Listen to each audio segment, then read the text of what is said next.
பகுஜன் சமாஜ் கட்சி தலைவர் ஆம்ஸ்ட்ராங் படுகொலை விவகாரம் தொடர்பாக உணவு டெலிவரி ஊழியர்களை விசாரிக்க போலீசார் முடிவு செய்திருக்கின்றனர். விவரங்களை செய்தியாளர் சாலமனிடம் கேட்கலாம்.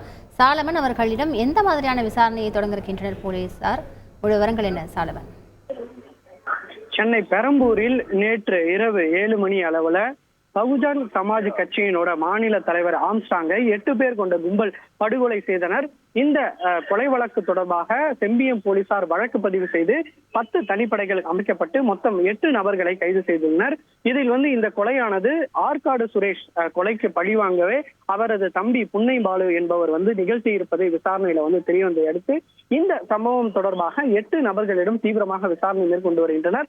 மேலும் இவர்களுக்கு எந்தெந்த வழக்கில் தொடர்புள்ளது, இவர்கள் எந்த மாதிரியான திட்டமிட்டு இந்த கொலையை அரங்கேற்றினர் என்பது தொடர்பாக விசாரணையானது தனி இடத்தில் வைத்து நடத்தப்பட்ட ஒரு நிலையில தற்போது போலீசார் அடுத்த கட்ட விசாரணையில் இறங்கியுள்ளனர். இந்த கொலைக்கு பின்புலமாக வேறு யாரேனும் உள்ளனரா, அரசியல் பின்புலம் ஏதேனும் உள்ளதா என்பது தொடர்பாக விசாரணை நடத்தி வருகின்றனர்.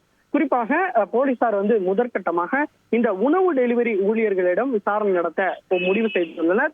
குறிப்பாக இந்த கொலைக்கு முன்னதாக 3 நபர்கள் அருகில் இருக்கக்கூடிய உணவு கடையில் இருந்து இந்த உடையை அணிந்து, உணவு டெலிவரி உடையை அணிந்து மாறு வேடத்தில் 3 நபர்களும் கத்தியை கொண்டு ஆம்ஸ்ட்ராங்கை வெட்டி இருப்பது போலீசாரின் விசாரணையில தெரிய வந்திருப்பதால் இந்த உணவு டெலிவரி அவருடன் நின்றிருந்த நபர்கள் யார், ஏற்கனவே இவர்கள் பழக்கம் ஏற்பட்டுள்ளதா, கடந்த 10 நாட்களாக இவர்கள் நோட்டமிட்டு இந்த கொலையை அரங்கேற்றி இருப்பதால் அந்த உணவு டெலிவரி ஊழியர்களுக்கு யாரேனும் உதவி புரிந்துள்ளார்களா என்பது தொடர்பாக அவர்களிடம் விசாரணை நடத்த போலீசார் முடிவு செய்துள்ளனர். குறிப்பாக கடந்த 10 நாட்களாக இவர்கள் நோட்டமிடும் போது இவர்களுக்கு யாரேனும் இந்த உடையை கொடுத்து யாரேனும் உதவி புரிந்தார்களா, அல்லது இவர்களே வாங்கியுள்ளனரா, அல்லது தைத்து ஏதேனும் இந்த உடையை அணிந்து வந்துள்ளனரா என்பது தொடர்பான விசாரணை மேற்கொண்ட அந்த சமயத்தில், கொலை நடந்த அந்த சமயத்தில் உணவு டெலிவரி ஊழியர்கள் யார் யார் எல்லாம் அந்த சம்பவ இடத்தில் இருந்தனர் என்பது தொடர்பான விசாரணையை தற்போது முடக்கிவிட்டுள்ளனர். இந்த கொலைக்கு பின்னால் யாரேனும் உதவி ஏதேனும் புரிந்திருக்கிறார்களா என்பது தொடர்பான விசாரணை நடத்த தற்போது தீவிரமாக போலீசார் ஈடுபட்டு வருகின்றனர். முழு விவரங்களுக்கு நன்றி சாலமன்.